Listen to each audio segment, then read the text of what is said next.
বেশিরভাগ সদস্য সংগ্রহ হবে কারা?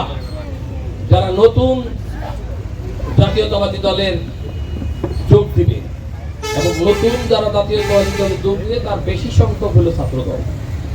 আর তার বাইরেও আমাদের কিছু সমর্থক শ্রেণী আছে, গত 17 বছরে তারা কিন্তু আমাদের কোনো মিটিং মিছিলে যেতে পারে না পারার কারণ সেটা হলো ফেসিবাদের মামলা, হামলা, লুটপাট, তাদের উপরে জুলুম নির্যাতন করা কারণে তারা আমাদের সাথে সম্পৃক্ত হতে পারে নাই। তারাও সেখানে অন্তর্ভুক্ত হতে চায় যারা তাদেরকে অন্তর্ভুক্ত করবে। এটার একটি উদ্দেশ্য আছে। আপনারা যদি এখান থেকে 3000 করেন,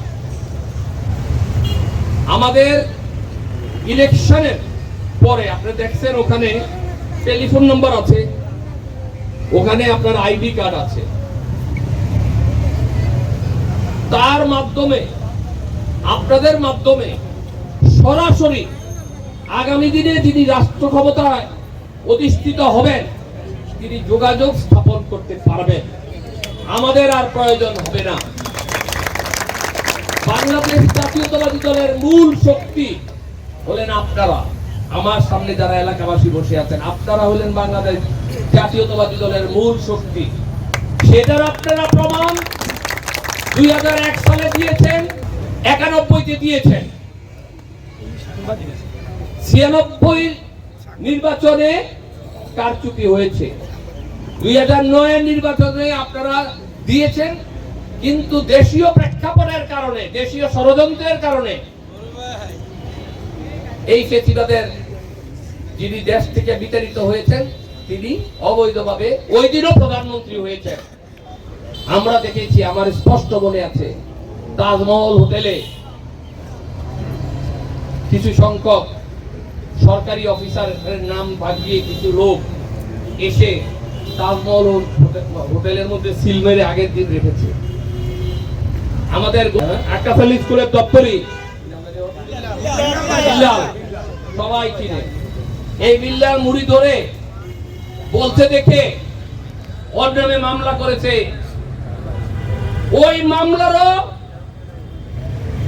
বিল্লাল আবার মামলা পুনরুজ্জীবিত করবে। যেই প্রশাসনের লোক ওই বিল্লালের বিরুদ্ধে মামলা করেছে তাদের বিরুদ্ধে মামলা হবে। সুতরাং তারেক রহমানের হাতকে শক্তিশালী করতে হলে, আমাদের নেত্রী বেগম খালেদা জিয়ার হাতকে শক্তিশালী করতে হলে, জনগণের যেই সেবা পাওয়ার কথা সেই সেবা জনগণকে দিতে হলে আমাদের একটাই কর্তব্য, আমরা এখন থেকে এই যে 3000 লোক সদস্য করবেন সবাইকে নিয়ে প্রতিটা জনগণের ঘরে ঘরে ধানের শীষের শুভেচ্ছা, তারেক রহমানের শুভেচ্ছা পৌঁছে দিতে হবে। এর কোনো বিকল্প আমাদের সামনে আর নাই। অবশ্যই আমরা আমাদের দলীয় যদি কোন রকমের কেউ কিছু অনৈতিক কাজের সাথে জড়িত থাকে আপনারা সমালোচনা করবেন, আর সেই সমালোচনাটাও গঠনমূলক সমালোচনা হইতে হবে। দুইটা গোষ্ঠী, একটা গোষ্ঠী নতুন আবির্ভাব হয়েছে আর একটা গোষ্ঠী স্বাধীনতার সময় বিরোধিতা করেছে। এই দুই গোষ্ঠী এখন অপপ্রচারে বিএনপির বিরুদ্ধে। এক গোষ্ঠী বিএনপি যদি চা না খাওয়ায় পকেটের থেকে বের করে 4 পয়সাও দিত না।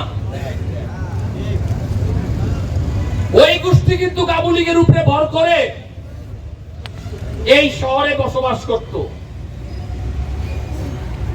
যুগপৎ আন্দোলনের নামে নিজেদেরকে মসজিদ থেকে বের হয়ে মিছিলের ভিতরে ঢুকে একটা ছবি তুলে যাইতো গিয়া।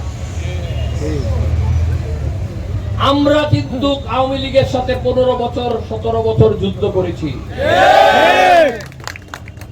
কোথাও আমাদের নেতৃবৃন্দরা সার দেয় নাই। আমরা আছি, থাকবো, মৃত্যুর আগ পর্যন্ত আমরা জনগণের সাথে থাকবো। বাংলাদেশ জাতীয়তাবাদী দলের বাংলাদেশ জাতীয়তাবাদী দলের পতাকা নিয়ে, বাংলাদেশের পতাকা নিয়ে